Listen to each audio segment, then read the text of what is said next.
Thanks for joining our live coverage of the Camp David Trilateral Summit. The three leaders of South Korea, the U.S. and Japan are once again reunited, this time at Camp David. Now soon they'll be walking out together for their joint briefing. Before that, let's head over to the U.S. Now, joining me is our Arirang's top office correspondent, Oh Soo-young in Maryland. Good afternoon to you, Soo-young. Hi, Tammy. And also Voice of America correspondent Jessica Stone at the White House. Hello to you, Jessica. Hello, good evening. So first, Soo-young, you're currently standing by near Camp David. What's it like there? I mean, what are we expecting to hear? Right, well, there's been a great level of excitement as we're going to see the leaders of South Korea, the United States and Japan emerge from their first ever standalone summit here nearby Camp David. It's only about 3 kilometers away, I believe. And while the biggest outcome of this summit has been to make trilateral cooperation between the three countries regular and institutionalized so that it really sustains despite the domestic political circumstances that we've seen often hinder and aggravate relations between South Korea and Japan in particular. Now, as these countries face not only growing nuclear and missile threats from North Korea, but also increased tensions in the South China Sea, disruptions to economic security, rapidly evolving technology, as well as cyber threats, the three countries plan to hold a summit between the leaders at least once a year going forward, along with yearly meetings between their national security advisors, as well as ministers of foreign affairs, defense and industry. They've also established various frameworks for dialogue and policy coordination on other key strategic areas, and significantly a consultative body under the so-called commitment to consult. So the joint press are coming up.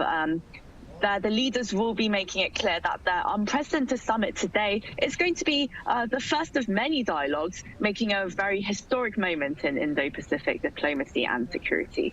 Indeed. Now, Jessica, you are also not too far away from the summit site, right? What was the atmosphere like leading up to the summit, given that it was quite an unprecedented one, considering the location, time, and everything? Well, the atmosphere here in Washington is hopeful because Washington is expecting to get key security guarantees coming out of this summit. And indeed, when Song referred to some of those, they include this annual summit meeting, the regular meetings between the national security advisors, but they're also going to announce today routine trilateral military exercises. And they'll be working on interoperability, not only of their weapons systems, but also of their radar and satellite systems, tracking North Korea's missile program, but also working on deterrence for North Korea contingencies, as well as activities in the Taiwan Straits and in the South China Sea. Washington really is looking forward as well to having greater guarantees and understandings with both South Korea and Japan when it comes to supply chain resilience and specifically semiconductor fabrication. On the Korean side, the market issue. On the Japanese side, the sourcing of critical minerals and other materials that go into them. So those are some of the outcomes we're expecting. And these security guarantees are fundamental, really, to how Washington, under this president, has been approaching the Indo-Pacific strategy. It is one not of a multilateral approach, but of several mini regional alliances. This trilateral alliance is expected to be at the center of all of the Indo-Pacific alliances going forward, whether it's with the Pacific Islands Forum or ASEAN or even AUKUS and the Quad. Right, Jessica, I do have to point out, this is President Biden's first reception of world leaders at Camp David. Now, why does this summit in particular matter to him so much, or just as much as it does for Yoon and Kishida?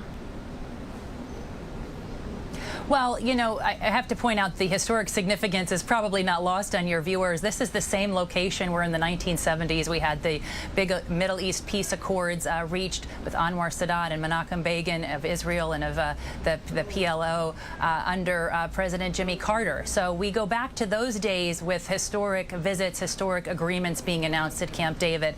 It is a much more relaxed setting, one where you can have walks and talks with your counterparts, and there have been several bilateral unilateral sessions today. But part of what President Biden is trying to underscore, because again, he is on the campaign trail, he's running for re-election, is the elder statesman, the fact that he has a long track record. I covered him back in the Senate when he was the head of Senate Foreign Relations, of working on foreign policy issues. And really from the moment this administration came into office, White House officials point out that the first visits to this White House were of Japanese Prime Minister Fumio Kishida and, of course, of President Yoon, who also made that joint congressional address. And this is only going to be the second visit of a Korean president to Camp David.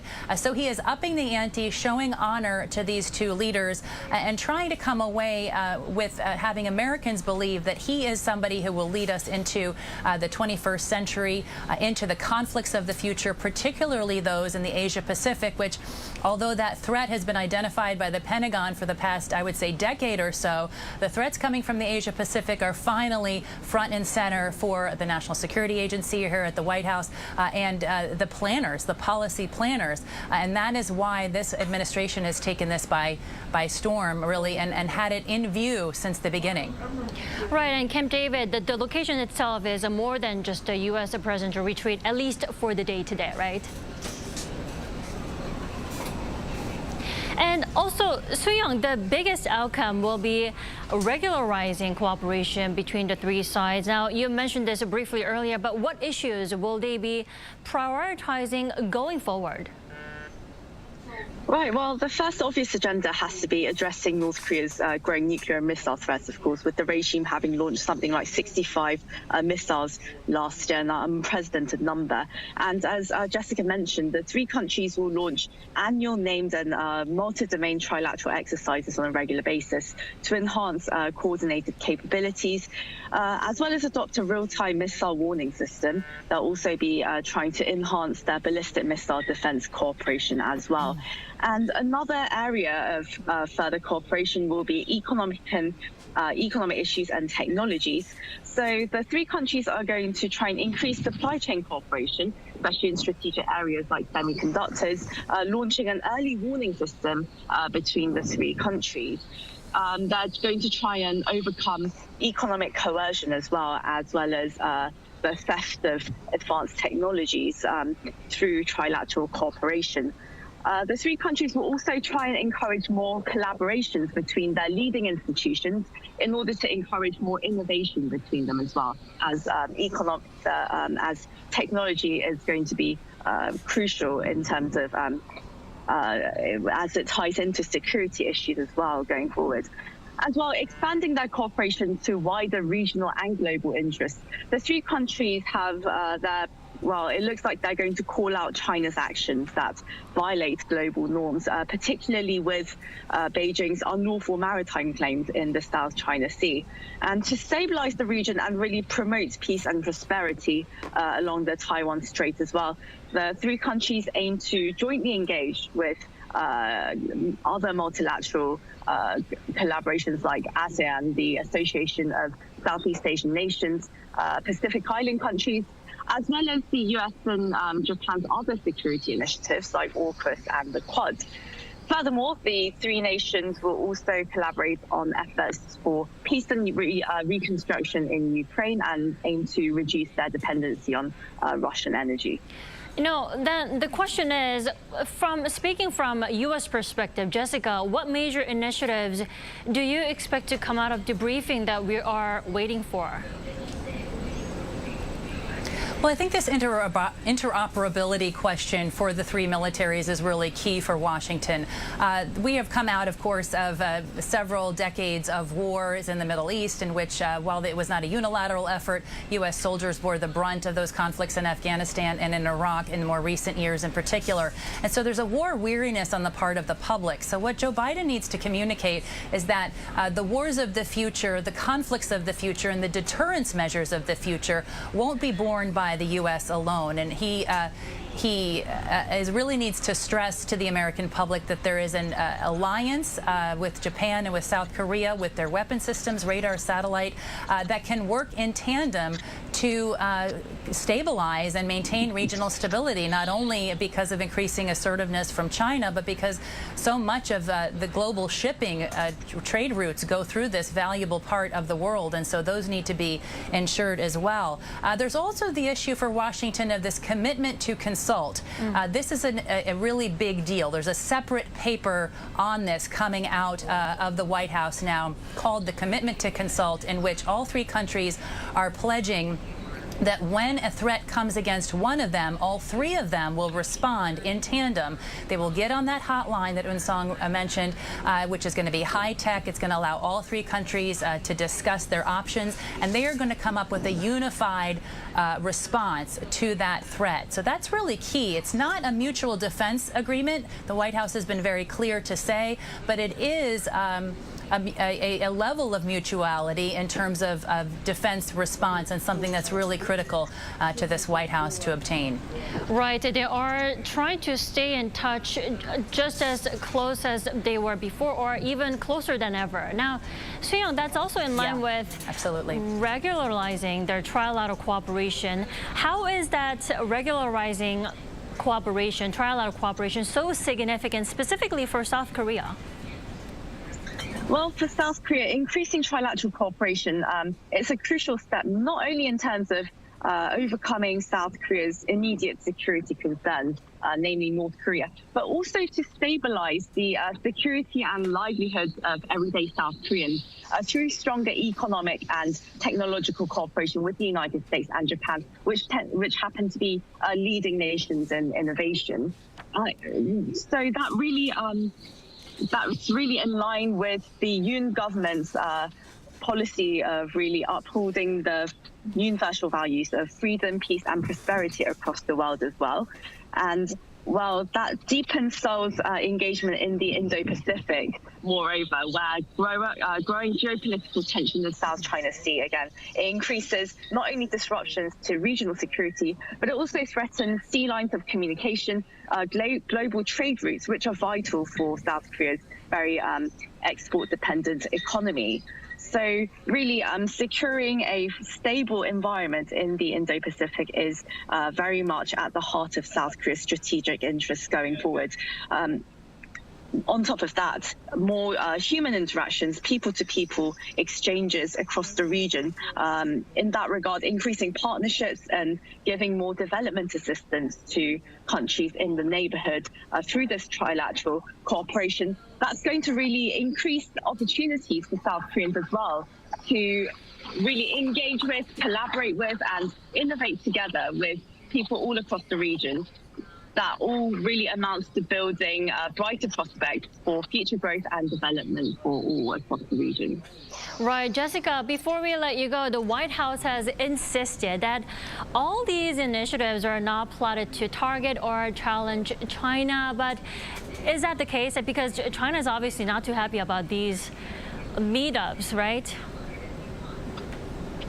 China's not too happy about this, and the White House is pushing back, as you mentioned, on this idea that this is a new Asia NATO.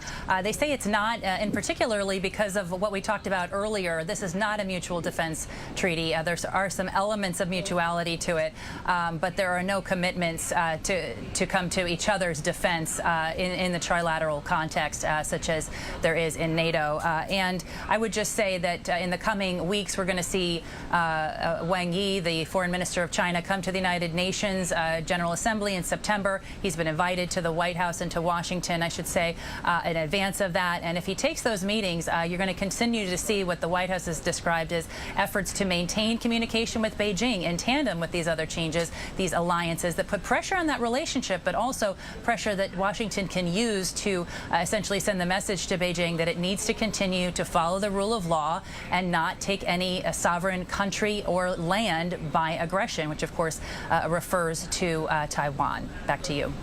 All right, let's see what the three leaders will have to elaborate on their summit at the press conference in moments. Now, thanks so much, Jessica, for your report today.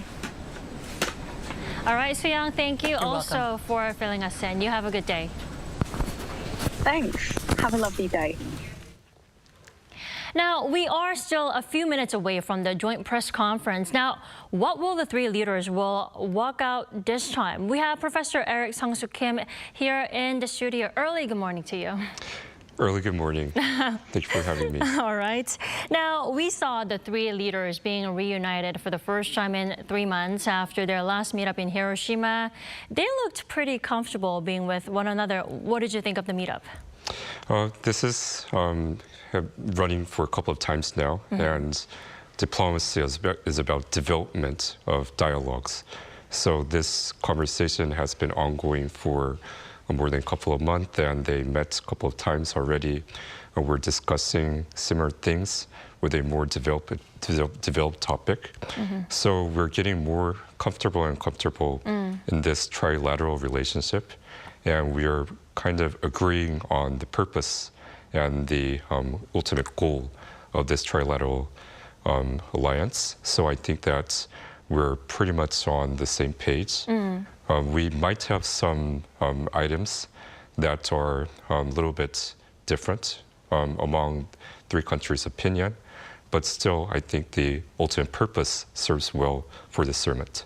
Right, they are drawing a similar, bigger picture overall at the moment. Now, we also have our Dr. Mark Barry joining us all the way from New York. Good afternoon to you, Mark. And good early morning to you. Dr. Barry, how did you see their brief reunion before they went into their official sit-down? Well, I look at body language, and oftentimes, you know, what you see is really what you get. Joe Biden is a very sincere man. You could see him putting his right arm on the small of Prime Minister Kishida's back. He has a big heart. And I think President Yoon feels that. I think Prime Minister Kishida feels that. And I think just the looks on their faces are one of pure personal delight and on behalf of their nation delight, because it's not the words in these, you know, prolific statements that I've just printed out on my printer from the summit. Right. It's the heart and the concern expressed.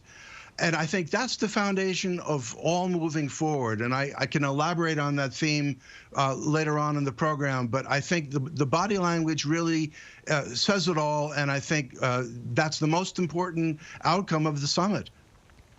A good psychological analysis there, Dr. Barry. Now, Professor Kim, how do you think this summit at Camp David will be different from the Hiroshima semi-summit and meetup back in May, other than the fact that they're in a different city or country? So this is the first time that the three countries had came together just to discuss about the trilateral initiatives. And probably we're looking at this moment as a historical moment. So this is one of the moments that doesn't come often in diplomatic history.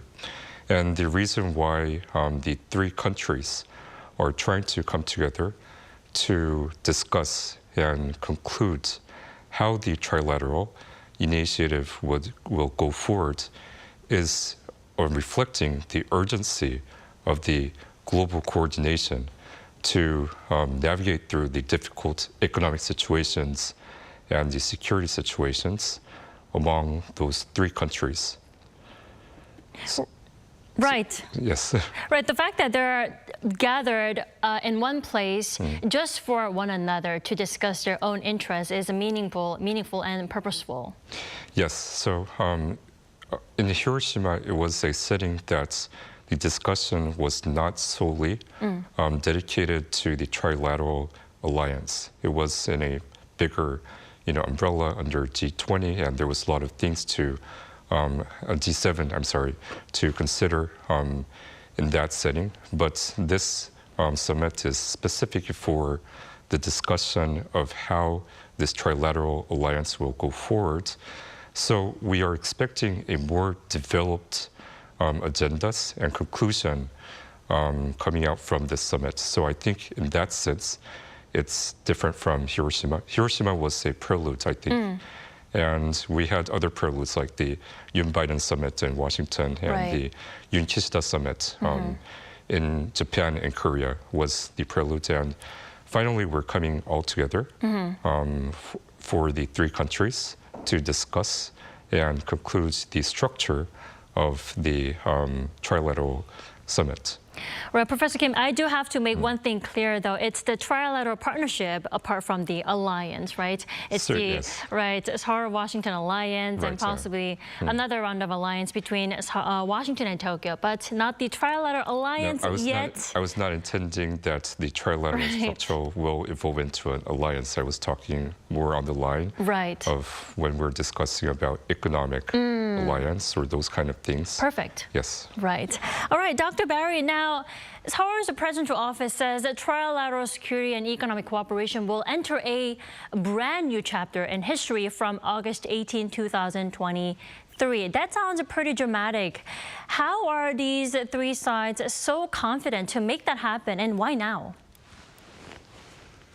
Well, as Dr. Kim has been expressing, I mean, we've come a long way since November of 2021 when Deputy Secretary of State Wendy Sherman, who just retired at the end of last month, couldn't even hold a trilateral press conference in Washington because of the disunity and disagreement between the ROK and Japanese representatives there.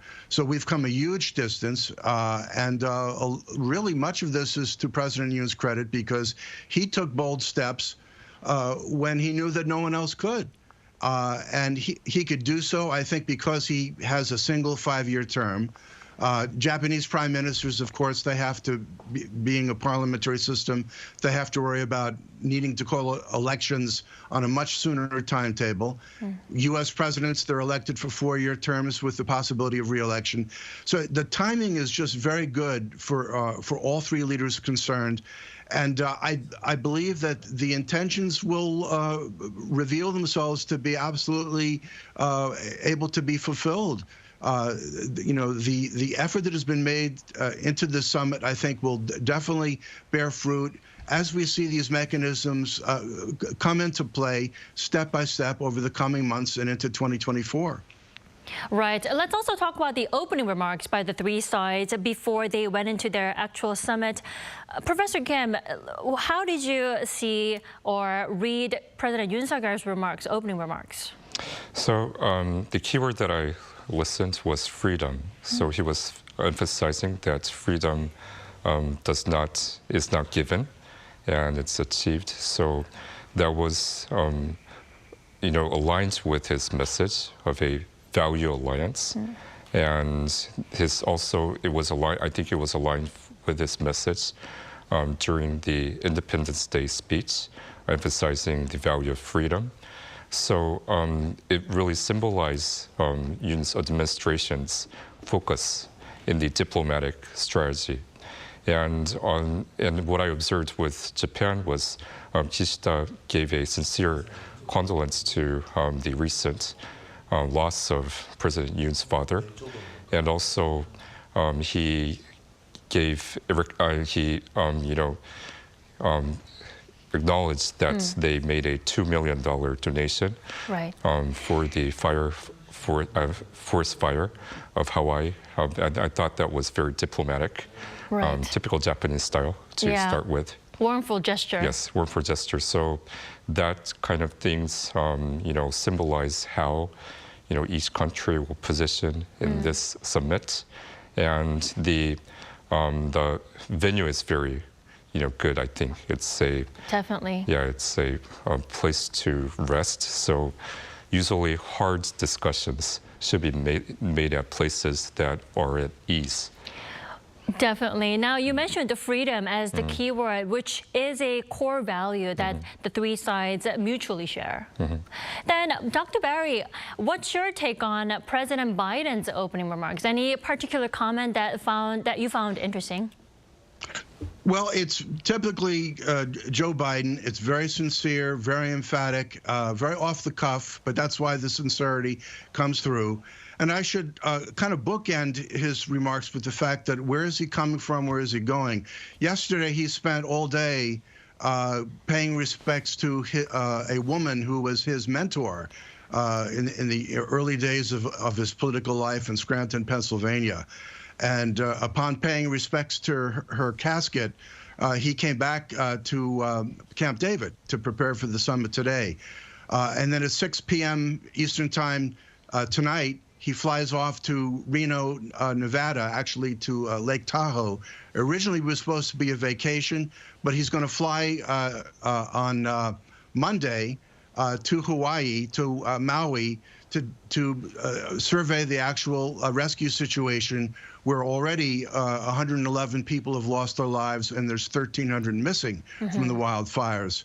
And that's not to mention what else is going on politically in Washington. So it was not easy for him to be here in a sense, because a lot of emotional drain. And of course, with President Yoon having lost his father just 3 days ago, and I know what it's like to bury a parent not too long ago. And finally, with Prime Minister Kishida, he had to deal with another typhoon. And he didn't know how damaging it would be and whether that would cause him to actually miss or postpone this summit, which would have been a disaster. So I think that's the context of these very brief remarks. But really, I commend them all for being able to come under the circumstances personally and politically that they went through. Right, lots of things on all the three leaders' mind at the moment, both locally and personally. Yes, indeed. Right. Dr. Ari, So, yes. please do go ahead. Yeah, another thing I'd like to add about Camp David is that there are several things that resonate, particularly for Americans. And for those even older than me, they may remember that when Camp David, which was then called Shangri-La by Franklin Roosevelt, and it's actually a Navy facility run by naval personnel. This is where Winston Churchill met FDR. In 1943, and it was the two of them who were really planning out the post-war world as they talked at picnic tables and went fishing and went strolling for walks in the woods. And that was the genesis of Camp David. And of course, we remember Camp David especially for the 1978 talks that were brokered and mediated by President Jimmy Carter between Israeli Prime Minister Menachem Begin and Egyptian President Anwar Sadat, which was a beautiful way to end something that literally threatened the life of Israel in the Yom Kippur War of October of 1973. Another Camp David summit took place in July of 2000 between Israeli Prime Minister Ehud Barak and Palestinian Authority Chairman Yasser Arafat. And actually, a lot of people don't realize they came to agreement. The problem was Arafat's own people couldn't accept the agreement, and they would not support Arafat without him losing the chairmanship of the Palestinian Authority. But actually, Bill Clinton succeeded in that. So these are the resonances of Camp David, and therefore it has a certain almost spiritual quality that this is a place to make new beginnings, historic beginnings, and a place that perhaps we can begin to change the world for the better in the long term. Thanks so much for sharing that in-depth history. I didn't know everything, but that was very informative. Now, Professor Kim, let's talk about the principles of Camp David, which is one of the deals that the leaders are about to announce. It's about the joint commitment to boost their ties in the field of security, economy. Now, what can we expect in terms of economy? I mean, what's the new era that they're talking about? So the past couple of decades was an era of globalization, meaning that we would choose a region that's much cheaper in manufacturing and servicing and have them do the job, and then we import from those regions. That was the idea of globalization. And because we believed that we could be partners with anyone, that model worked really well. But during COVID, what we discovered was that the idea of globalization does not work really well when there's a crisis situation and when the borders are closed down because of the pandemic. So the world is moving towards a reshoring or a globalization era, which we will still offshore, but only with trusted business partners. And that is the nutshell of the trilateral cooperation that we're pursuing, meaning that we would, of course, cooperate with, among these three nations as a trusted business and trade partner. So I think that is the new era, that we will choose who we will trade with and who we will grow with, contrary to the era of globalization, that we would trade with anyone. Right, Yeah. especially in unexpected and unprecedented situations like maybe the pandemic, right? Yes. Now, on top of the principles, Dr. Barry, there's also the spirit of Camp David. That's the joint statement containing the vision and implementation plan for a trilateral cooperation. How do you think they'll fulfill their vision of extended deterrence and joint drills? Will there be more exercises that they've hinted? Well, you got to read the 7-page statement very carefully, and with no disrespect intended, it looks like it was written out of the White House by the National Security Council staff, but that's not a problem. These are very American formulations, which again is not a problem, but I'm just pointing out the origin of it. Right. And each statement is woven in a way as to hint at certain things, but the processes behind them are extremely complex. They're almost impossible to discuss before the press. And oftentimes because you come out with a statement, it has a certain meaning to the principals there at the table with President Biden. It has another meaning by the senior bureaucrats who are in charge, and also military officials in charge of carrying out the specific points of the statement. And it has a whole other meaning when translated into journalistic prose, and it loses oftentimes what it really means. So I want to just say I'm very, very cautious as I look at this statement. I have not read it in full and carefully, but I would say that everything is there that I think the U.S. wanted, and I think it's a good start. There are probably certain things avoided. The one thing I would caution, and I make this as a kind of a boilerplate statement, the very subject of extended deterrence is something that almost totally is so poorly understood in the journalistic world, particularly in the United States. It is not something that you could write some quick copy about. It is only understood really by a few military and civilian professionals about the deployment of nuclear weapons in certain scenarios. It is not a laughing matter. It is not something that can be lightly given or bestowed to anyone. But at the same time, it is clear that both the ROK and Japan have mutual security treaties with the United States, and that implies the potential under certain scenarios for the use of nuclear weapons. I would also finally caution that no use of military power by the United States could ever be executed without the express permission of the President of the Republic of Korea. And in the journalism world, particularly among we watching TV all over the world, we miss that point. It is not the President of the United States' right to launch an attack. And yet, at the height of the first nuclear crisis in June of 1994, early 94, Bill Clinton wanted to launch some sort of preemptive attack against Kim Il-sung and their nuclear program. And Kim Young-sam, in his memoirs, stated that he's the one who blocked it. Well, of course, because he had the constitutional right, the legal right to do so. Right. So I'm Dr. just Barry, making it clear. We are just hearing from Camp David that the three leaders are walking in for their joint press conference. So why don't we, take a look at that and then come back afterwards. Look forward to it. Yeah, we see three leaders walking up to the podium to present their joint briefing after their first standalone trilateral summit at Camp David. There they are. Let's take a listen. Good afternoon, everyone, and welcome to Camp David. If I seem like I'm happy, it's because I am.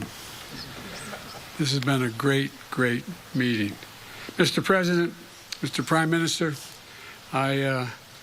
we meet in this historic place, to make a historic moment, and I believe that to be true. This is a new era in partnership between Japan and the Republic of Korea and the United States. Our new Camp David Trilateral. That's what we have here. But before we dive into the progress we've made today, if you excuse, we used to say in the Senate, a point of personal privilege, I want to start by expressing my appreciation for the contribution that your countries have made toward the relief following the devastating wildfires in Hawaii. I want to thank you both on behalf of the American people. I also want to note that my team is closely monitoring Hurricane Hillary, which has the potential to bring significant rain and flooding to Southern California. FEMA has prepositioned personnel and supplies in the region, and they're ready to respond as needed. I urge everyone in the path of this storm to take precautions and listen to the guidance from state and local officials. And you've heard me say it before, Republic of Korea and Japan are capable and indispensable allies. Now to the purpose of why we're here. America's commitment to both countries is ironclad, and my personal commitment to bringing these three nations together was real from the very beginning. Since last summer, we've met on the margins of the NATO summit in Spain, the ASEAN summit in Cambodia, and the G7 summit in Japan. Today, we've made history with the first ever standalone summit between the leaders of our three countries, as well as our commitment to meet together on the leader level annually and to have all our relative cabinet member people meet on a regular basis from this point on. Not just this year, not next year, forever. That's the intention. And so I want to recognize the important work that both of you have done and the political courage, and I mean this sincerely, the political courage that you both demonstrated to resolve difficult issues that have stood in the way for a long time of a close relationship between Japan and Korea and with the United States. Your leadership, with the full support of the United States, has brought us here because each of you understands that our world stands at an inflection point, a point where we're called to lead in new ways, to work together, to stand together. And today I'm proud to say our nations are answering that call. First, we're elevating our trilateral defense collaboration to deliver an Indo-Pacific region that includes launching annual multi-domain military exercises, bringing our trilateral defense cooperation to unprecedented levels. We're doubling down on information sharing, including on the DPRK's missile launches and cyber activities, strengthening our ballistic missile defense cooperation.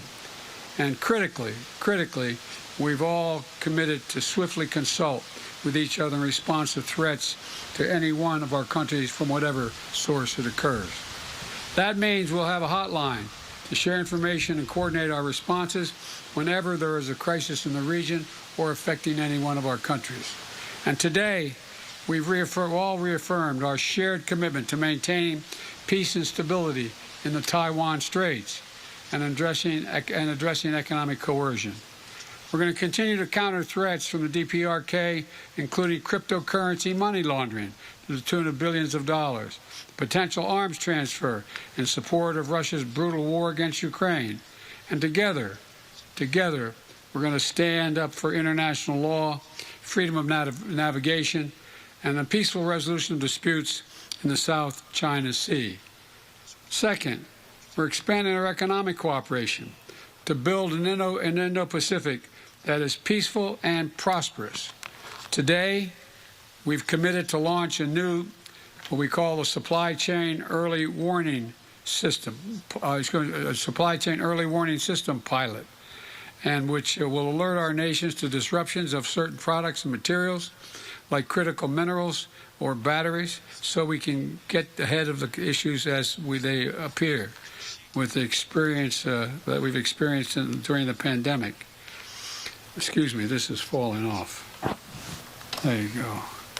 And building on the G7-led Partnership for Global Infrastructure and Investment, We're deepening cooperation between our development finance institutions to mobilize more financing for quality infrastructure and secure communications technology to help low-income and middle-income countries throughout the region take on the challenges that matter most to their people. And finally, our partnership is about building a better future for our people. That's why we're deepening our cooperation on global health and launching a trilateral expert exchange in support of the U.S. Cancer Moonshot Initiative. That's going to, I believe, change cancer as we know it. It matters a great deal to me and to families all across our 3 countries. In the United States, we are revolutionizing the way we do cancer research, and together, the 3 of us, I'm confident we can harness our shared spirit of innovation and end cancer as we know it. We're also launching a new collaboration between our national laboratories and advance our science knowledge and technological capabilities together. As we do, we'll work in lockstep to set the standards for safe, secure, and trustworthy emerging technology, including artificial intelligence, which a lot of work has to be done on. Let me close with this. Mr. President, Mr. Prime Minister, this is the first summit I've hosted at Camp David as president.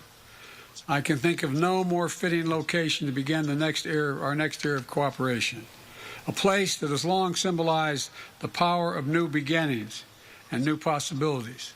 In the months and years ahead, we're going to continue to seize those possibilities together, unwavering in our unity and unmatched in our resolve. This is not about a day, a week, or a month. This is about decades and decades of relationships that we're building. Mr. Prime Minister, Mr. President, I want to thank you for your leadership, and I say it again, for your courage that brought us together. And I look forward to working with both of you ahead. Now I will yield to, who am I yielding to? Distinguished guest, the President of the Republic of Korea. We needed the voice of God to tell us it. I would like to express my gratitude to President Biden for his special hospitality. It is a pleasure to visit Camp David with Prime Minister Kishida. Here, Camp David is a historic place where significant diplomatic decisions were made at every crucial moment in our modern history. In order to respond to the unprecedented holy crisis we face today, the strong solidarity among our 3 countries, the Republic of Korea, the United States, and Japan, who are the most developed liberal democracies and economic powers in the region, as well as the leaders of cutting-edge technology and scientific innovation, is more important than ever.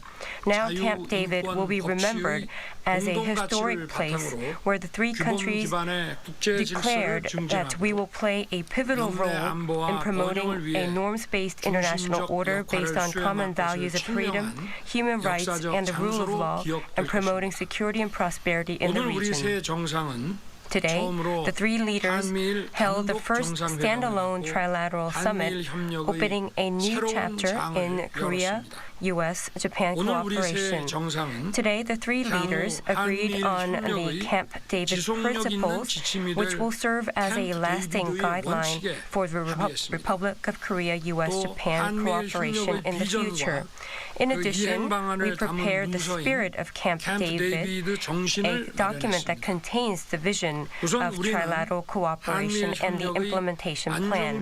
First of all, we have established an institutional basis for trilateral cooperation at various levels and fields for the stable development of the cooperation. Along with the annual Leaders Summit, we agreed on annual meetings of ministers of foreign affairs, defense, and national security advisors, including personnel from all levels in all those fields, to closely coordinate cooperation plans of the 3 countries. Moreover, in particular, we agreed to establish a communication channel to swiftly discuss and respond to urgent issues in the region that threaten the common interests of the 3 countries. Moreover, to strengthen strategic cooperation among the three countries in the region, we will establish a Republic of Korea, U.S., Japan Indo-Pacific dialogue, which will explore new areas of cooperation in the region. We also agreed to establish a consultative body for cooperation on development policies, along with the economic security dialogue led by the three countries NSC. And we will cooperate in various fields such as global health and women. It was also decided to hold a summit to strengthen ties between the future generations of the three countries. Next, we agreed to further strengthen security cooperation to ensure the safety of people of the three countries and peace in the region based on the institutionalized foundation for cooperation. First and foremost, we discussed practical ways to cooperate to enhance our joint response capabilities against North Korea's unprecedented advanced nuclear and missile threats. The information, North Korean missile warning information agreed upon at Phnom Penh summit, the real-time sharing will begin in earnest within this year, which will be an important step forward in strengthening the capabilities. We also agreed on the importance of trilateral defense drills to counter North Korea's nuclear and missile threats, and agreed to conduct Republic of Korea, U.S., Japan defense drills according to annual plans. Meanwhile, the three countries agreed to redouble efforts to monitor and block exploitation of labor and human rights to finance North Korea's nuclear missile development, and establish a working group newly to counter the cyber activities of North Korea. In addition, in the process of promoting the humanitarian strategy, the three countries agreed to further strengthen cooperation to protect the international order based on norms such as respect for sovereignty, territorial integrity, and peaceful resolution of disputes, and we oppose to any changes of status quo by coercion or forces. As part of these efforts, the three countries have agreed to support the strengthening of maritime security capabilities in ASEAN and the countries in the region. Furthermore, we will strengthen cooperation among the three countries to help restore freedom and rebuild the peace in Ukraine. Next, our three leaders discussed ways to cooperate for common prosperity and future growth. First, we will expand our strategic partnership in the field of economic security, which is directly related to the national economy of our countries. We agree to strengthen trilateral cooperation for global supply chain stability and energy security, and jointly establish an early warning system for overseas supply chain risks. In addition, we will expand cooperation in the cutting-edge high-tech sector and to secure future growth engines. In particular, artificial intelligence, quantum, bio, next-generation information, as well as space, the trilateral cooperation can create great synergies. The joint R&D between the national research institutions and the expansion of personnel exchanges have agreed to promote, and it will be a cornerstone of the three countries leading the S&T innovation. Furthermore, our three countries will jointly seek and implement effective support measures that meet the needs of ASEAN and other countries for common prosperity in the region. Today, our three leaders confirmed the will and the possibility of trilateral collaboration and cooperation towards a new era in the future. The strong 한미일의 solidarity 강력한 가치 연대는 based on the 더 values 평화롭고 of 번영하는 core 세계를 values 만들어 of freedom 나가기 and 위한 human rights and rule of law 토대가 will 될 serve 것입니다. as a solid foundation 바이든 for building a 대통령님의 more 환대 peaceful and 다시 prosperous 한번 world. 감사드리며 I would like to thank 다음에는 once again 한국에서 President Biden 우리 세 for his 정상이 hospitality, 다시 and I 만날 수 look 있기를 forward to 기대합니다. seeing 감사합니다. all three of us again in the Republic of Korea. Thank you. Distinguished guests, the Prime Minister of Japan. President. Prime Minister.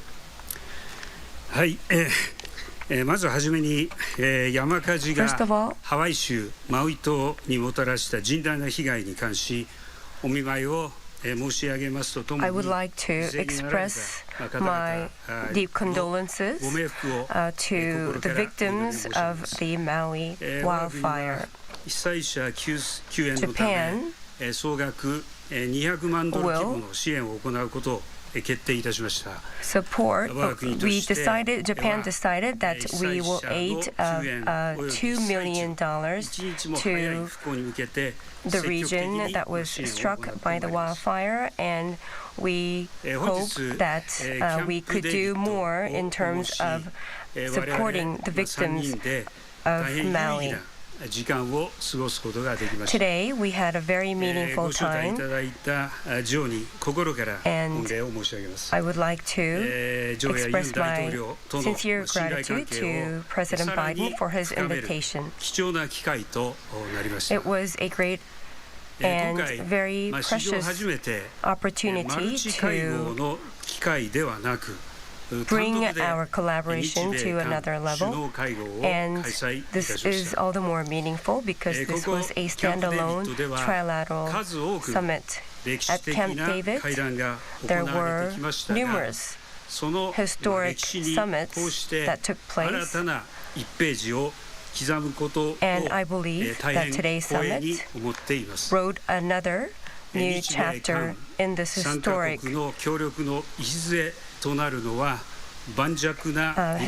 narrative of Camp David, and I'm very honored that I could be taking part in that. The three of us understand more than anyone of the importance of the cooperation amongst the three countries. I made my first visit to the United States, and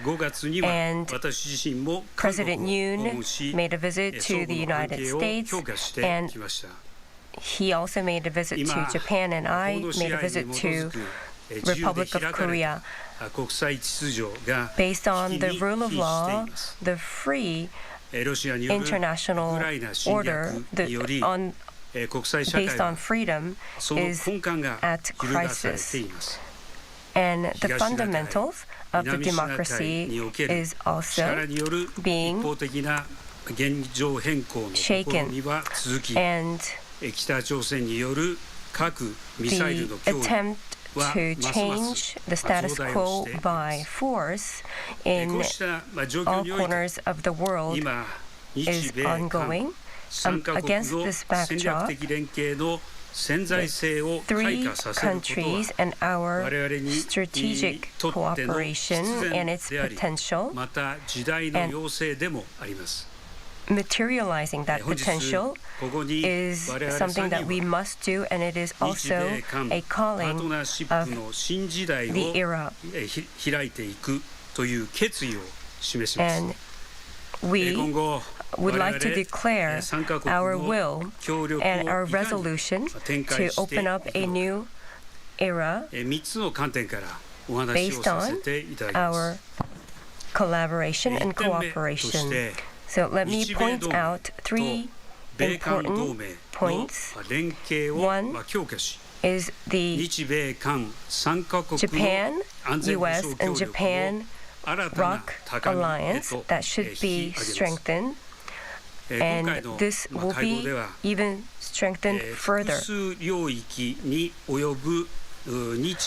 And embracing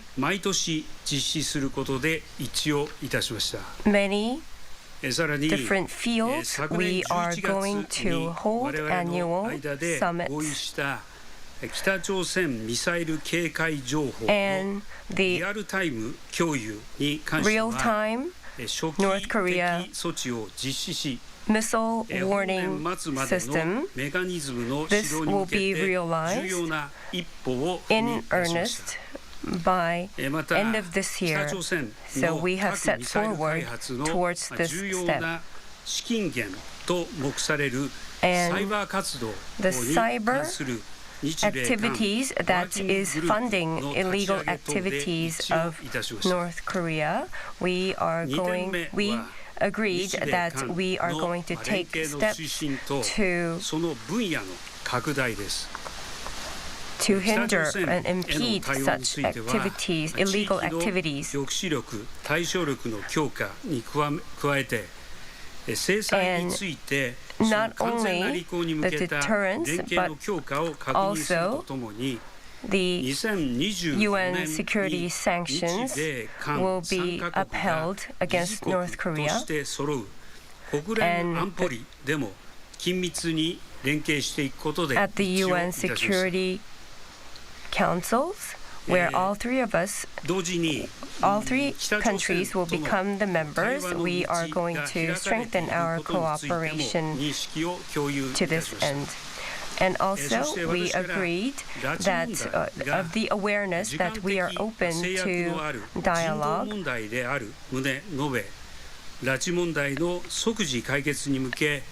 And expressed that this, the abductees issue is an important one that should be timely, that should be resolved in a timely manner. And this view was shared by President Biden and President Yoon. And three of us will cooperate in terms of economic collaboration in the ASEAN region, and we agreed to put our efforts to this end. And the supply chain resilience cooperation in this end also was agreed. And the trilateral cooperation framework should also be aligned, and to this end, we are going to make our foundation that we can do this in a stable manner. And the three countries reaffirmed that we will align our messages, and we are going to hold annual trilateral meetings, summits. Also, the annual meetings, at least once a year, there would be a summit between Ministers of Foreign Affairs, of Defense, and National Security Advisors. The international community is at a great inflection point, and at this point, I hope that this trilateral summit could serve as a compass as we go forward, and we will implement in earnest what we have agreed together today. The international orders that is free and open is what we should strive for, and for this we are going to put our efforts to enhance our cooperation. Thank you. Now we have time for questions. President Biden, please select your reporter first. Mayor of the AP. Thank you, Mr. President. I have a question for each of the leaders. It'll be brief but related. President Biden, first for you, how confident should Asia be about a robust American commitment to a nuclear umbrella when the commander-in-chief who preceded you and is looking to succeed you spoke openly about reducing the U.S. footprint in the Korean Peninsula. President Yoon, how much confidence can Japan and the U.S. have about Seoul's long-term commitment to rapprochement when polls show the solid majority of Korea disapproves of your handling and mending of the forced labor issue? And Prime Minister Kishida, what assurances can you give to your country's citizens who fear bolstering your security cooperation in this matter could lead to the country into an economic Cold War with China? And if you'll indulge me, Mr. President, on a domestic matter, what is your reaction to the special counsel appointment last week into your son? Thank you. Well, first of all, look, there's not much, if anything, I agree on with my predecessor on foreign policy. His America First policy, walking away from the rest of the world, has made us weaker, not stronger. America's strong with our allies and our alliances, and that's why we will endure. And it's a strength that, quite frankly, increases all or three of our strengths. This is just about one summit. What makes today different is it actually launching a series of initiatives that are actually institutional changes in how we deal with one another. And security cooperation, economic cooperation, technology cooperation, development cooperation, consultation exercises. And all of this will create our own momentum, I believe, year by year, month by month, to make the relationship stronger and more certain to remain, to be in place. And with regard on these results, I think are going to keep it going, and I think are going to benefit all our countries. And with regard to the second question, I have no comment on any investigation that's going on. That's up to the Justice Department, and that's all I have to say.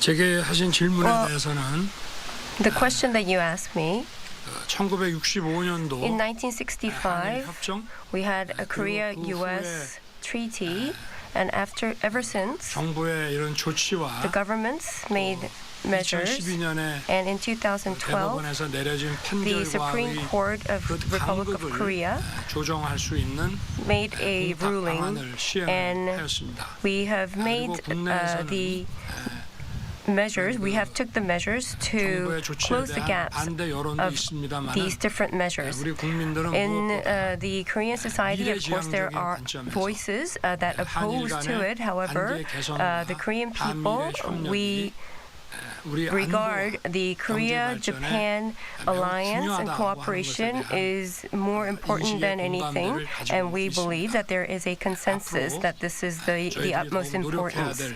And I believe that in the future we have to do more and put more efforts. はい、私に対する質問につきましては、まず to the question that you 本日の会 asked 合におい me, て first of all, at today's meeting, 平和と繁栄を損なう、ルールに the peace and prosperity in the region 整合しない行動 is something that we should uphold, and we share the concerns that impede such notion, and in the future, the strategic alliance among the three countries will be strengthened in the future, and that will be pursued. And Japan, in the region, the resilience and the deterrence and such things should be improved, and by doing this, we would like to protect the people's peace and mind and livelihoods. In this regard, last year, November,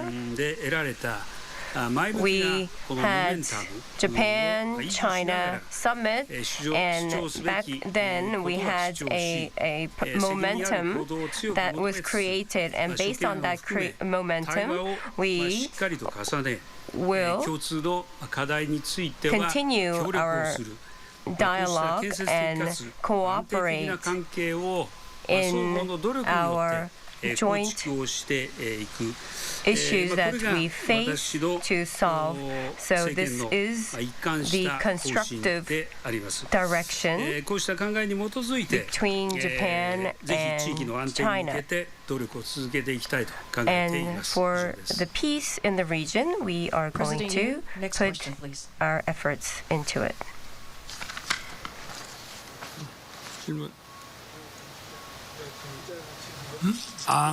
네.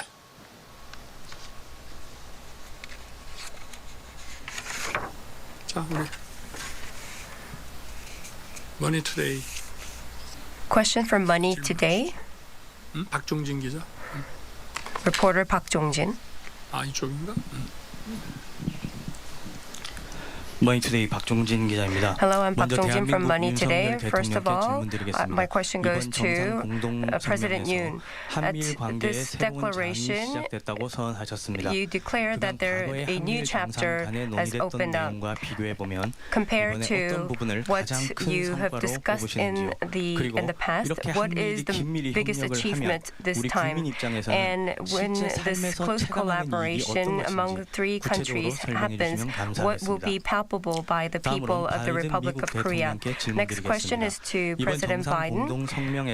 At this declaration, the abductees and detainees and also prison of war, you also declare that there will be a cooperation in this regard, and also your support to the free and peaceful Korean Peninsula. Then what would change in the future compared to the past? And what are your plans for the future?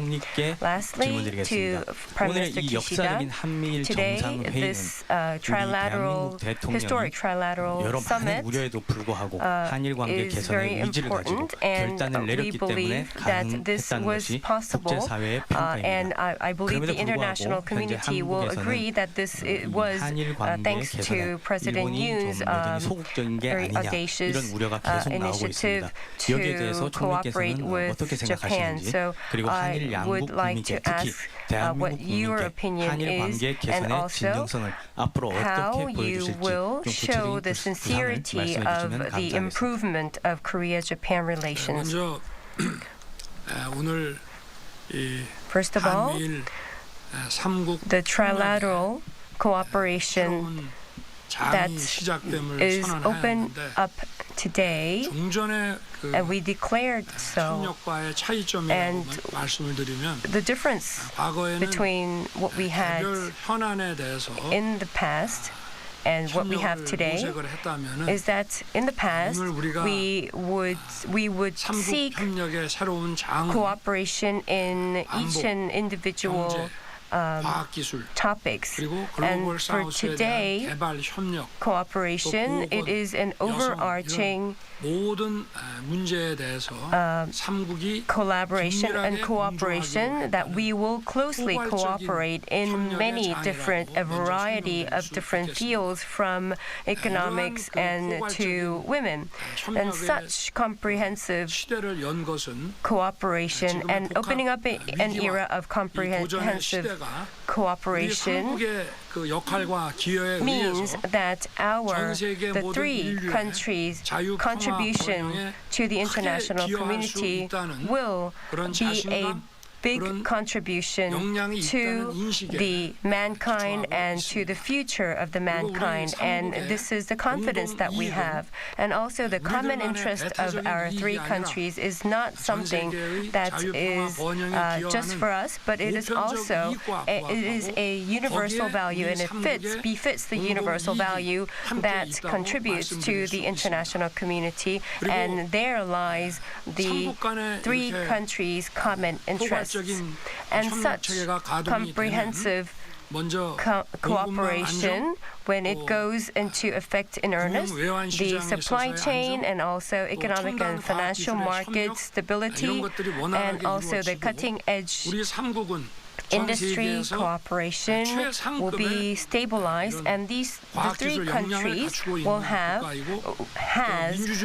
the cutting-edge science and technology capabilities, and we are also a leading democracies in the world. And therefore, it is a given that our enhancement in science and technology fields will be also palpable by the people of the three countries. But what is more important here is that it is important that the three countries' people feel the benefits, but this also translates to the universal benefit of the people around the world. Back in May of 2022, I met with the families of the Japanese abductees during my visit, heard their stories, and empathized with them and got a sense of the pain they're feeling. It's real. We know there are many families out there who still wait and worry and wonder, and we're not going to forget about them or their loved ones. And there's clear language on this on our joint statement. The bottom line is this, that we share a common position. We're committed to working together to see the return of all prisoners of war and those who have been abducted and detained. And by the way, one of the things we get asked many times, and I wasn't directly asked but implied, is what makes us think any of this is positive? Success brings success. When other nations see cooperation in the region, they make judgments about would they be better off if they make commitments? Will they move? Think about, as students of history, all of you, and you are, think about how many times successes have generated other successes when you don't anticipate it. And so I just think this is we're not going to forget, we're not giving up, and we're going to continue to make the case for the freedom of all of those detainees.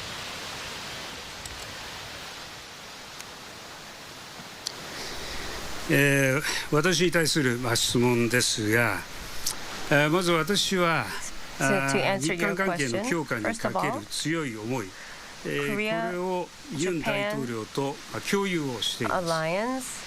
And cooperation, I share the same sentiments with President Yoon that it should be strengthened. 協力していくべき重要な隣国同士であり、ユン大統領との Republic of Korea is an important country that we should cooperate on, and as a partner country, and based on the friendship with President Yoon, we believe that we can open a new era. This year, President Yoon, we invited President Yoon to Japan, and I also visited the Republic of Korea. And also, we had summit talks in many other incidents at the sidelines. And during these meetings, we talked about very detailed and also activities that we can collaborate and cooperate on. And the activities are actually being implemented. And also, we have seen many improvements in terms of import and exports. And also, the defense ministers also held their talks. And such active activities were made not only in these sectors, but also in the private sectors as well. In the private sectors, there were exchanges. Also, the economic exchanges were also actively taken, and such activities are being made very briskly. In the future also, we are going to continue to do this, and I am going to solidify and even more the cooperation with President Yoon, and I also am going to pay more effort into this respect. はい、ですね、私はですね、共同通信の田尻さんにお願いいたします。共同通信の田尻です。歴史あるここキャンプデービッドでの首脳会談についてそれぞれ質問させていただきます。まずバイデン大統領への質問です。今回の首脳会談でも言及があったと思いますが、ロシアによるウクライナ侵攻が続いている中、ウクライナ和平に向けて日本にどんな役割を期待されているでしょうか。岸田首相は東アジア地域で中国の脅威が高まっている中、ウクライナは明日の東アジアかもしれないと発言しています。バイデン大統領はこの発言をどのように評価されておられますでしょうか。それから中国の脅威が高まるアジア情勢の中で日本、アメリカ、韓国の関係が重層的に強化されるということはどういった意味があるとお考えでしょうか。What do you think that China's北朝鮮による核・ミサイル開発は日本、韓国、アメリカにとって安全保障上の大きな脅威となっています。development is a great threat to the region, and North Korea's provocation is being sophisticated every day. And what is the implication of the trilateral cooperation against this backdrop? And in terms of the Fukushima wastewater treatment, was there anything that was discussed during today's summit? And why are you in a standpoint of understanding Prime Minister Kishida's policies? 表明されましたが、東アジア地域の安全保障環境に対して、そして拉致問題が解決しない中で核ミサイル開発を続ける北朝鮮に対してどういった意味があるとお考えでしょうか。また東シナ海、南シナ海で海洋進出による一方的な現状変更を試みる中国に対して日米韓の無心事態の協力にどういった意味があるとお考えでしょうか。 in terms of South China Sea, the China's provocation in this end, what should we do? One question ends up being 6, but thank you. I'll try to answer all of them. I'm glad I didn't have you as my law professor when I said one question. Anyway, they're all legitimate questions. Look, on Ukraine, I and my country and the leadership of my country and both parties are very grateful for everything Japan is helping to deal with in Ukraine. And I mean that sincerely. They've showed strong leadership through the G7 as well, and contributed to a significant amount of financial and humanitarian assistance to Ukraine, as well as non-lethal military equipment. And, and they've joined so many other nations in holding Russia accountable through their international sanctions. If my memory serves me well, and I think it does, Mr. Prime Minister, we found ourselves in a circumstance where when I called you about Ukraine, I didn't have to convince you of anything. I started off to make the case that Ukraine was a circumstance where to think in the first quarter of the 20th century, another country would amass over 150,000 forces on the border of another country, or 150,000 forces, and invade that country without any rationale other than, if you read Putin's speech after he invaded, he talked about Kyiv being the motherland. It just was ridiculous, I think. And he talked about being Peter the Great. It was just, imagine if we'd done nothing. Imagine if we'd done nothing. And the point was immediately recognized, if I'm not mistaken, by you, Mr. Prime Minister, that we're in a situation where it could happen anywhere. We stood still. What signal would that send to China about Taiwan? What signal would that send around the world with nations more powerful on borders? But here's the deal. You contributed significantly to what I think is already let me put it this way. Russia has already lost. It cannot meet its original objective, which it stated. It's not possible. But then they've joined so many other nations in holding Russia accountable for international sanctions. With Japan's leadership from day one, it has been critical to making it clear that the consequences for war extend well beyond Europe. Well beyond Europe.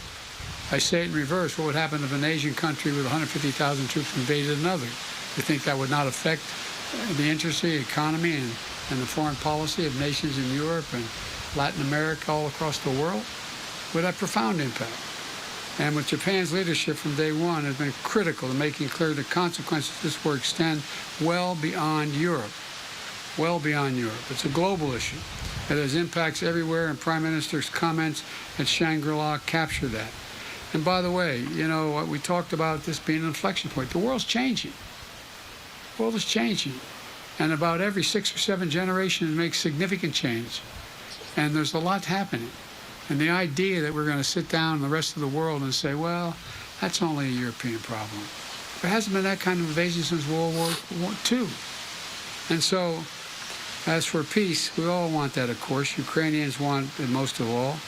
And my team has been working very closely with the President Zelensky's team and further peace formula, noting that nothing about Ukraine without Ukraine, but nonetheless, we're meeting with them constantly. And your other 2 questions about China, I'll just say this summit was not about China. That was not the purpose of the meeting, but it did come, China obviously came up. Not to say we don't share concerns about the economic coercion or heightened tensions caused by China, but this summit was really about our relationship with each other and deepening cooperation across an entire range of issues that went well beyond just the immediate issues we raised. It was about more peaceful and prosperous Indo-Pacific, a region, quite frankly, that would benefit everyone living there and around the world if we get it right. It's not just here. It has a phenomenal impact. Think about what's at any rate. I won't get going. I'll take too long. But as you've seen from the initiatives we're announcing here, today is just how committed we are to see this vision take place. And I think this relationship that we put together, and I think you're going to see it expanded. It's not merely what we did today. This is a historic meeting. But we've laid in place a long-term structure for a relationship that will last and have a phenomenal impact, not just in Asia, but around the world.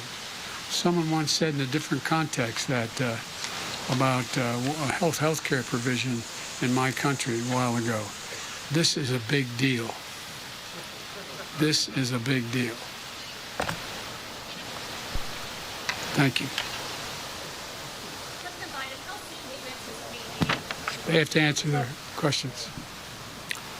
네, 제게 주신 To answer 질문에 대해서 말씀드리겠습니다. the 먼저 question that you asked me, first of all, the North Korea's nuclear missile provocation, and towards this, what is the system to respond to this? The three countries, the most important and the essential and the most symbolic amongst the trilateral cooperation is the defense area. Any kind of provocations against the 3 countries or aggression towards the 3 countries, we have this trilateral defense system that will be more solidified. And with reconnaissance assets, the missile information that is shared real time, and also a proper and systematic that is planned, a drill that is planned, that is an annual drill, will take place. 미사일 도발에 that 대한 will respond 대응 to 방안이라고 할 North 수 Korea's 있겠습니다. missile provocations. 후쿠시마 And in terms of 오염수 Fukushima wastewater, treated water, 회의에서 의제로 되지는 않았습니다. it was not on 주신 the 질문에 대해서 topics 제 말씀을 드리면 of our discussion today.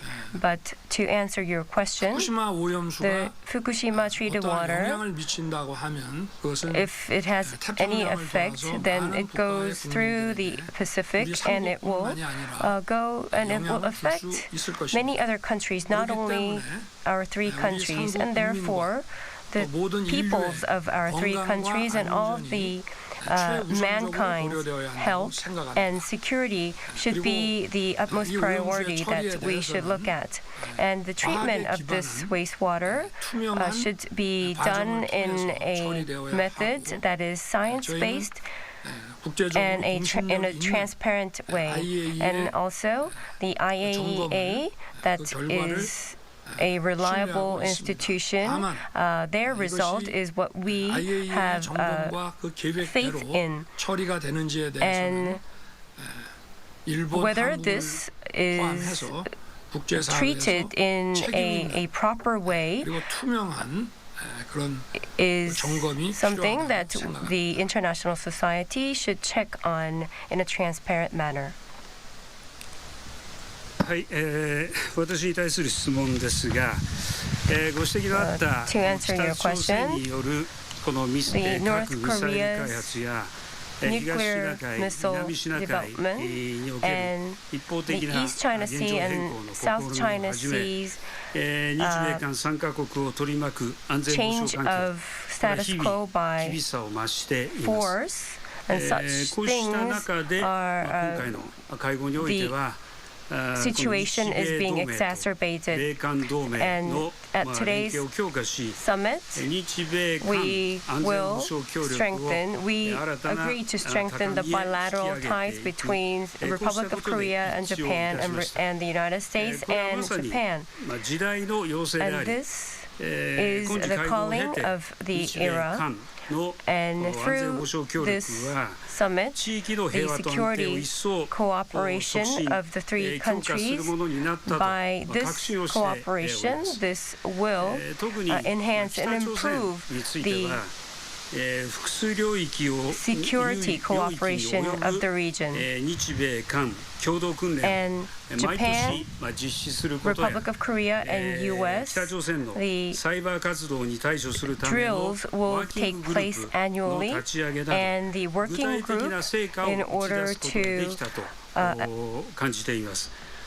また私の方から to take 拉致問題 measures towards に North Korea's ついて illegal はこの時間的制約のある人道問題である activities. この We ように launched a 述べ new 拉致 body. 問題の即 In 時 terms 解 of 決に the 向けて abductees 上 issue, とユン大統 for 領から the immediate 力強い指示 resolution を改 of めてい abductee ただきました issue, また合わせて President Yoon 北朝 and 鮮との President 対話の Biden 道が開かれていることについても認識を very 共有い strong たしました support towards this さらに両大 abductee 統 issue 領との間 resolution. で改めて力による一方的 And な現状 also, the 変 two 更に presidents つい and ては I 強く反対するこの点で一致をいたしました。 have 法の支配に also 基づく自由 agreed で開かれた国際 and 秩 we 序を守 made り it, 抜くために saw 今後とも日米 the 韓3 agreement カ国で that we 連 are 携をしながら opposing, we're strongly 戦略的な opposing この any attempts 連携の to 強化に change 向 the けて status quo by 一 force. 層 And 取り組んで For the いきたいと strategic 考えています。 cooperation, we are going to up the ante in terms of our cooperation for the Follow up on our prosperity and peace. conversation on Bali this fall. That's my expectation. Thank you. This concludes our press conference. Please stay seated as the leaders depart, please. Please stay seated. We're winning all the competition.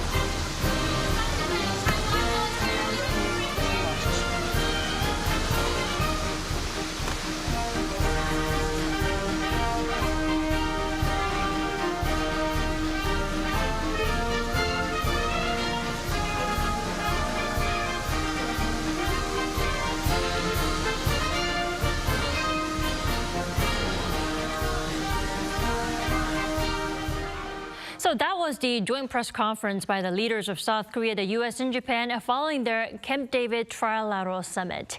We are joined by Professor Eric Sang-Soo Kim and also Dr. Mark Barry.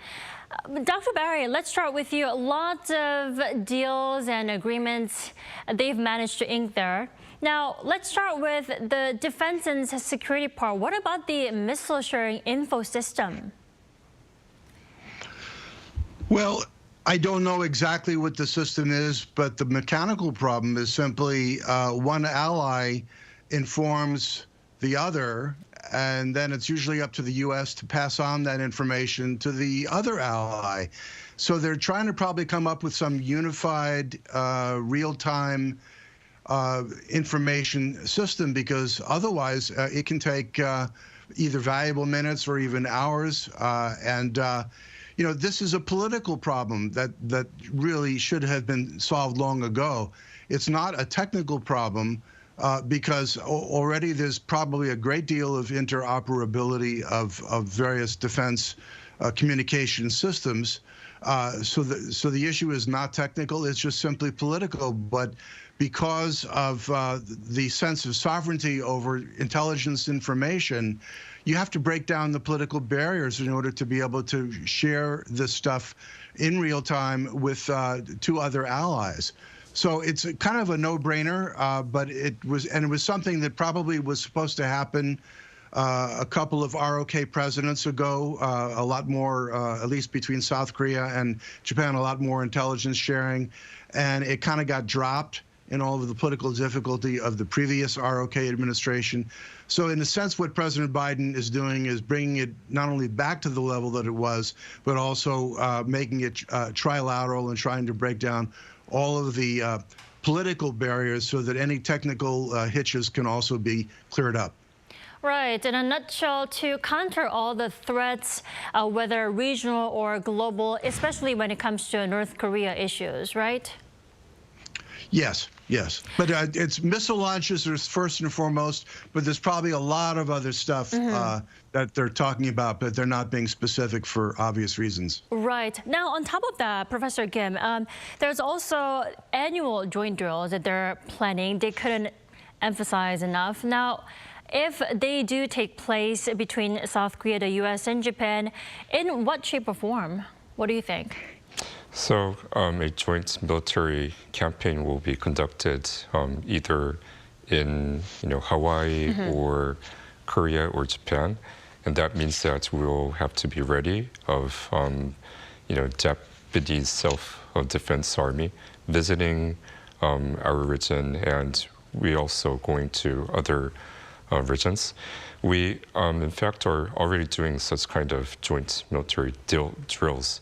But it's not a regular annualized, event. So, and that means that we will have to also consider how we will deal with the feelings of each, countries. So those are political aspects that we have to deal domestically and also diplomatically within the structure. Exactly in line with what Dr. Barry just mentioned. Dr. Barry, there was also concerns lingering around North Korea's illegal cyber activities that could provide funding for their other set of illegal activities, right? Now, what do you think they will specify within the year? Well, the problem is, I think the cyber espionage defense is something that's always being improved, keeping up with your opponent, so to speak. So on the technical end, in terms of network security and all of the financial aspects of it, that's one thing. But the real issue is that when you have sanctions, for example, just the other day, 3 Russian individuals, I believe, were sanctioned by the U.S. Treasury Department, who were providing, I believe, nuclear missile information to North Korea. And the problem is that so many sanctions are rather token. They don't really bite. And so the real issue for President Biden is, you can't do token measures anymore. You have to actually stop this stuff dead in its tracks. And this is the toughest thing to do.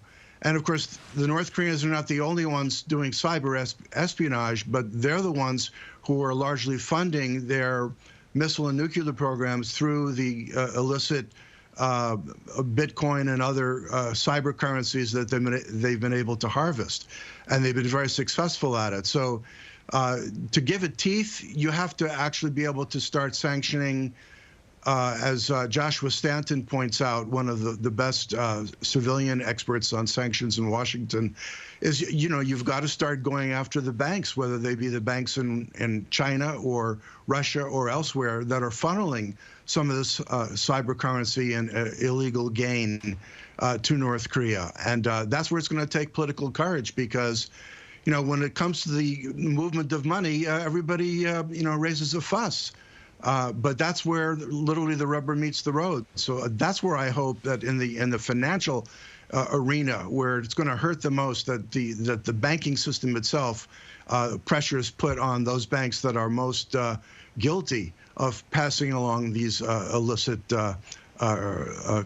currencies to North Korea. Right, to really root out those financial sources, like you mentioned. And also on top of that, economic cooperation was one of the prominent topics at the press conference. Professor Kim, what caught my attention was the supply chain early warning system. What is that about? So if you think about, let's say, Apple, they use Korean semiconductors. And Korean semiconductors require Japanese chemicals. So, and also, we all require rare earth metals to produce good quality semiconductors.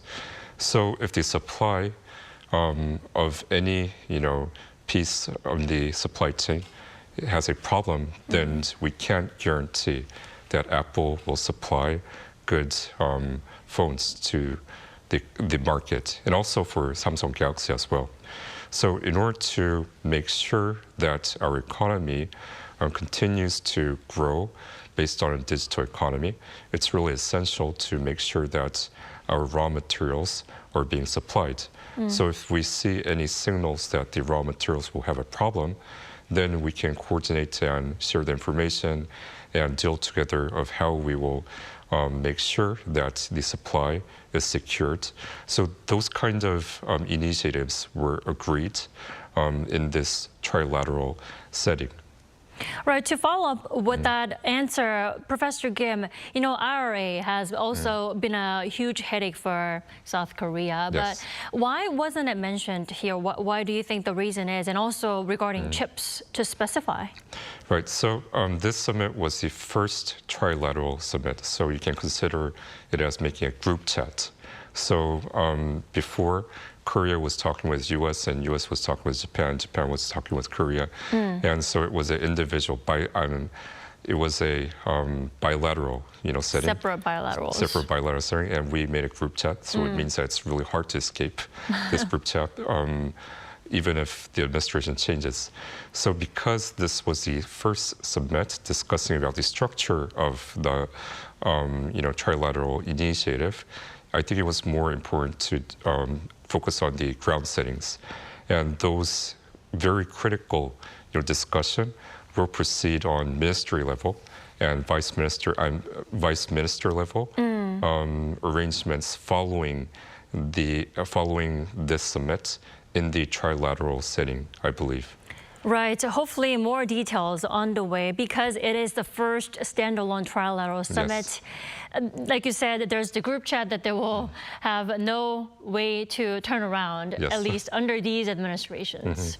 Now, Dr. Barry, let's talk about how Biden was saying that China, the summit was not about China, but China obviously had to be mentioned, right? Well, it may have come out in various off-the-record conversations that they had, and obviously the only people who would have a record of that are the note takers for each country. But the mention of Taiwan Strait, it's not a problem for Japan because Taiwan is so much closer to Japan than it is to Korea. and also because, frankly, there's a history where Japan had colonized the island of Taiwan back in the early 1900s. But for Korea, there's an implication, at least as I hear the statement of showing concern for peace and stability in the Taiwan, or peace and security in the Taiwan Strait, that U.S. troops that are pre-positioned in South Korea, and perhaps with some assistance from ROK military, might be needed in certain contingencies, and that's a tough one. I think any ROK president would have a tough time with that right off the bat. But at the same time, a statement of showing concern for peace and security in the Taiwan Strait, which is an indirect reference to China and threats by China, is something that I think it's appropriate to acknowledge in the statement, but what it will ultimately mean down the road, we'll have to see. This is something that the situations of both American partners are quite a bit different for a variety of reasons. Not only is Taiwan closer to Japan, but Japan doesn't have to worry about a North Korea on its own island chain, even though it is close. So the different kind of mini geopolitical situation for each ally. Right, definitely keeping China in check even at this Trilateral summit. Now, Professor Kim, let's also talk about the newly emerging technologies like AI and space that all three leaders were focusing on. What do you think, or how do you think they will cooperate on these new tech? So for the space initiative, of course, U.S. is the leading nation in the space technology. And Japan has also a very high technological standard in space technology. They are a country that are operating a commercial rocket for space shuttling. And we recently succeeded in Nuri, and we became one of the nations that have succeeded in the commercialization of space shuttling. So there's a lot to cooperate. We are planning to go to Moon together with U.S., so that initiative is still alive. And for the AI, what's really important is we are starting to discuss an international organization, probably under UN, to discuss how we set the global standards of AI technological development and sanction the misuse of AI, just like how we did for nuclear technology under IAEA. And Korea is taking that leadership, as Yoon declared during the Yoon-Biden summit in Washington. Right. So I think that should proceed as a national agenda. Definitely. And I can't stress enough how they are going to regularize their summit, at least once a year thing, Dr. Barry, right? Now, if this type of summit does take place in the near future, where do you think it will take place next time? I know everything is up in the air, but when and which locations do you think? Well, I think in and of itself, they should rotate, and probably Seoul would be next, since the G7 summit took place in Japan a few weeks ago. However, the problem is that if it's a year from now, well, August is, I believe, the Democratic Convention. So it would have to be at a more convenient time. Obviously, convenient for President Biden, whether it were Seoul or Tokyo, to make it as part of an Asian trip. And also, at his age, and being an incumbent president, he wants to run for re-election by not having to press the flesh, as you say, doing all the handshaking and on the campaign trail. But he wants to do a lot of it from the White House. And then every foreign trip that he takes, he wants it to also send a message for his campaign that I'm doing presidential work and making presidential accomplishments. So it would be most convenient to President Biden to have it take place again somewhere in the United States. But ideally, it should happen in Seoul. But I would say that Hawaii would also be a possibility where they could probably use one of the great military facilities on the island of Oahu. You know, that way it's convenient to all three leaders. So I suppose if you asked me what I would bet on it, I said it's either going to be Seoul or Hawaii. All right, Seoul or Hawaii. Now, briefly, before we let you go, Professor Kim, they are creating this hotline, three-way hotline, investing in the technology to secure the hotline. Why are they doing that? Okay, so again, I said that this is a group chat setting. Mm-hmm. So if you have three friends and if you talk bilaterally to each other, it's so much inconvenience to coordinate the discussion. Yeah. So it's really important to create a group chat to talk to each other anytime. And we need security and everything to implement that, so they're working on that. Right, there's no going back in this group chat, so-called the Camp David Trilateral Summit. Yes, so I think history changed today, and we're seeing one of the moments.